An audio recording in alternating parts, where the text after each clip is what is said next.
Nous sommes en plein carême et j'ai une question pour vous. Comment s'est passé votre mercredi des cendres? On sait que dans l'Église catholique, il y a 2 grands jours de jeûne, c'est le mercredi des cendres et le vendredi saint. Comment ça s'est passé pour vous? Est-ce que vous êtes dit, allez, je fais le jeûne traditionnel, le pain et l'eau, ou bien vous êtes dit, oh, moi j'ai un voisin musulman, il ne mange rien du tout, ou j'ai un voisin juif, à Yom Kippour, ils ne prennent rien du tout, je vais faire pareil. Ou alors vous dites, alors, j'ai pris du thé à la place du café, on fait ces petits calculs, un demi-sucre, ça pourrait passer ou pas. On est comme ça, on est tous comme ça. En fait, le jeûne, pourquoi on le fait? On le vit parce qu'on est des disciples du Christ et on veut le suivre, puisqu'il est le chemin, la vérité et la vie. Et Jésus a jeûné 40 jours, 40 nuits, et il a eu faim. Il a été tenté. C'est quoi cette essence de notre jeûne?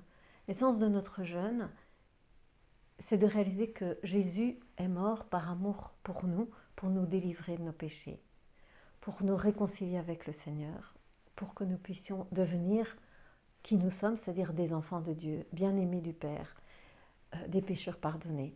C'est important en ces temps de carême, je viens quand même avec mes petits bouquins, sur le sens du jeûne et puis délivrance et guérison par le jeûne, parce que le jeûne, en fait, c'est un moyen. Et c'est un moyen hyper efficace pour retrouver l'essentiel. Cet essentiel, cette essence qui est l'amour. En fait, quand on jeûne, c'est pas pour le Seigneur, on jeûne pour nous être ouverts, pour nous préparer, pour que nous ne prions pas seulement avec nos paroles, mais aussi avec notre corps, avec tout notre être.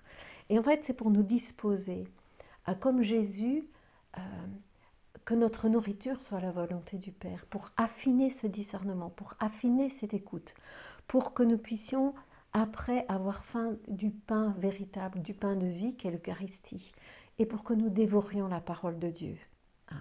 Voilà, donc le jeûne, c'est bien plus qu'un effort, c'est entrer dans une confiance de cet amour gratuit, et pour après, nous aussi, pouvoir porter du fruit, parce que la volonté de Dieu, c'est vraiment que nous portions du fruit, un fruit qui demeure. Alors voilà, on a 2 petits bouquins pour vous aider en ce temps de carême à jeûner. Voilà, ce sont des moyens que l'Église nous donne. Le pape insiste sur bien d'autres jeûnes, qui est le silence, arrêter les réseaux sociaux, ou arrêter d'être hypocrite ou de juger les autres. Voilà, on a des tas de possibilités. Mais entrons dans cet essentiel que Dieu nous aime et que nous voulons nous ouvrir, arrêter d'être focalisés sur nous-mêmes pour recevoir davantage, être des enfants bien-aimés. Joyeux carême.